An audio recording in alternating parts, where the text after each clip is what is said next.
Hello friends, welcome to my channel. अभी आप लोग को लेक्चर नंबर 11 बताने वाले हैं और उसके बाद ये जो हम लोग पढ़ेंगे topic Gandhi ji in India. Gandhi ji कब साउथ अफ्रीका से आए? तो गांधी जी साउथ अफ्रीका को आए 9 जनवरी 1915 को। मैं लिखना भूल गया, 9 जनवरी 1915 को गांधी जी आपको साउथ अफ्रीका से इंडिया आए थे। ओके, देखिए इसका एफर्ट जो था साउथ अफ्रीका में थे, एजुकेटेड एंड मासेस, जितने भी एजुकेटेड लोग थे और मासेस मतलब नॉर्मल लोग थे, जनरल लोग, काफ़ी गांधी जी को सपोर्ट किए थे। तो अफ्रीका में इनका काफ़ी सपोर्ट भी रहा था। गोरा काला वाला जो रेसिज्म का जो झगड़ा था उसमें काफ़ी मतलब गांधी जी को लोगों ने सपोर्ट किया था और गांधी जी ने उन लोगों के लिए काम भी किया था। और एजुकेटेड और मासेस उन्होंने गांधी जी को सपोर्ट किया था। फिर गांधी जी जब इंडिया जाए तो गांधी जी को तो बहुत सारा आइडिया था ये चीज़ें, तो कैसे करना, क्या नहीं करना। तो गांधी जी जब इंडिया आते हैं, इंडिया जब आए, tour the country see the condition of masses. जैसे गांधी जी के जो टीचर थे आपको गोपाल कृष्ण गोखले थे। गोखले जो थे गांधी जी के टीचर थे। जब गांधी जी जब इंडिया मतलब साउथ अफ्रीका से आने के बाद जब मिले गोखले से, तो उन्होंने बोला कि कम से कम 1 साल तक आप घूमो, सिर्फ सुनो और देखो, बोलो मत, ये चीज़ें। तो गांधी जी ने इसको फॉलो किया, पूरे तरीके से इंडिया को घूमा। घूमने के बाद इन्होंने डिसाइड किया कि कुछ इंडिया के लिए किया जाए। ये चीज़ें यहाँ क्या था, आपको ब्रिटिशर्स का राज था इंडिया में। और उसके बाद गांधी जी अगर देखा जाए जो एक्टिव रहते हैं, आपको चंपारण के बाद एक्टिव रहते हैं गांधी जी इंडिया में, ये बात है। तो become the conveyance and about the limitation of moderate politics. तो उनको लगा कि अगर कुछ करना है तो हमको मॉडरेट पॉलिटिक्स करना पड़ेगा इंडिया में। किससे फ्रीडम लेने के लिए? ब्रिटिशर से। एक्सप्लॉइट कौन हो रहा था? इंडियन।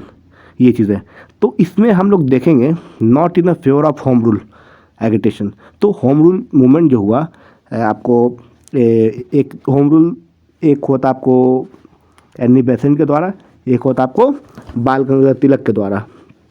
तो इसमें अगर देखा गया तो होम रूल मूवमेंट जो हुआ तो उसमें सभी का क्या था, एक ही था कि इंडिपेंडेंस फ्रॉम ब्रिटिशर्स और अपना सेल्फ गवर्नमेंट हो। इसी के लिए उन लोगों ने होम रूल मूवमेंट स्टार्ट किया। लेकिन गांधी जी इसके फेवर में नहीं थे। इसलिए नहीं थे क्योंकि लोग स्टेबल नहीं थे। और गांधी जी का मानना ये था कि पेशेंस रखना है, और इसलिए पेशेंस रखना है क्योंकि 14 से 18 ये वर्ल्ड वार का टाइम था, वन का। तो गांधी जी को लगा कि पेशेंस रखे, लेकिन जो भी अगर बात मानना है, मनवाना है, तो आपको विरोध करके कोई ऐसा एक्टिविटी नहीं करे कि मतलब जितने भी सारे लोग हैं जो नॉर्मल क्लास लोगों को परेशानी हो, ये बात है। तो इनका जो रवैया था नॉन वायलेंस के तरीके से इन्होंने ब्रिटिश का विरोध किया। जैसे कि हम लोग देख लेंगे, पर्सनली पढ़ेंगे, हम लोग चंपारण के बारे में पढ़ेंगे, अहमदाबाद के बारे में पढ़ेंगे और खेड़ा के बारे में पढ़ेंगे। तो चंपारण में फर्स्ट सिविल डिसोबीडियंट मूवमेंट होता है, किसका? गांधी जी का। उसके बाद होता है आपको first hunger strike mill worker के लिए, और उसके बाद होता है आपको खेड़ा सत्याग्रह, गुजरात में होगा। तो इतने सारे जो सत्याग्रह होंगे ये गांधी जी के द्वारा जो होंगे, ये गांधी जी इसमें आपको नॉन वायलेंट एक्टिविटी करते हैं। उसके बाद गांधी जी कहीं ना कहीं ये दुनिया को ही बताते हैं कि पेशेंस वेरी वेरी इंपॉर्टेंट है, मोस्ट पावरफुल है। अगर पेशेंस से किसी काम को करते हैं तो वो डन 100% होगा। और गांधी जी ने डन किया भी। काफ़ी आपको फ्रीडम मूवमेंट में गांधी जी का योगदान रहा है। चलो अब हम लोग रिवीजन कर लेते हैं। तो गांधी जी इंडिया में आए तो गांधी जी के लिए तो हम सेपरेटली एक टॉपिक बनाएंगे, सिर्फ ओनली ऑन गांधी जी।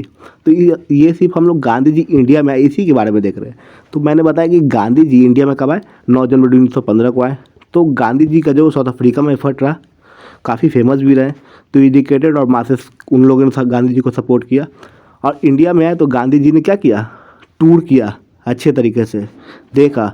फिर उसके बाद उन्होंने डिसाइड किया क्या करेंगे, आपको मॉडरेट पॉलिटिक्स करेंगे, एक्सट्रीमिज़म नहीं करेंगे। इसलिए ताकि यहाँ के लोग मैक्सिमम क्या है, अनएजुकेटेड है इसी कारण से, और फाइनेंशियली बेटर नहीं है, अनअवेयर है। इसी कारण से मॉडरेट पॉलिटिक्स करना है। अगर मान लेते हैं कि सारे लोगों का पैसा रहता है, लोग समझदार रहते, एजुकेटेड रहते, तो डायरेक्टली हमला कर देते प्लानिंग से। तो गांधी जी तो देखे कि इस तरीके का नहीं हो सकता, इसीलिए उन्होंने डिसाइड किया कि करना है तो ओनली पेशेंस पॉलिटिक्स करना है, और उसके बाद नॉन वायलेंट तरीके से ब्रिटिश फ्रीडम लेना है। ये गांधी जी का फैसला था। तो गांधी जी ने जो भी एक्टिविटी किया, जो भी सोचा, तो लोगों के हित के लिए सोचा।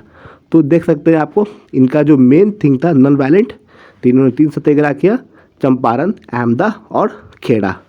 ओके फ्रेंड्स, ये हमारा जो लेक्चर था हैंड रिटन नोट से, आप लोग करें, इसको रिवीजन करें, अगेन टाइम देखें, आपके लिए बेटर होगा।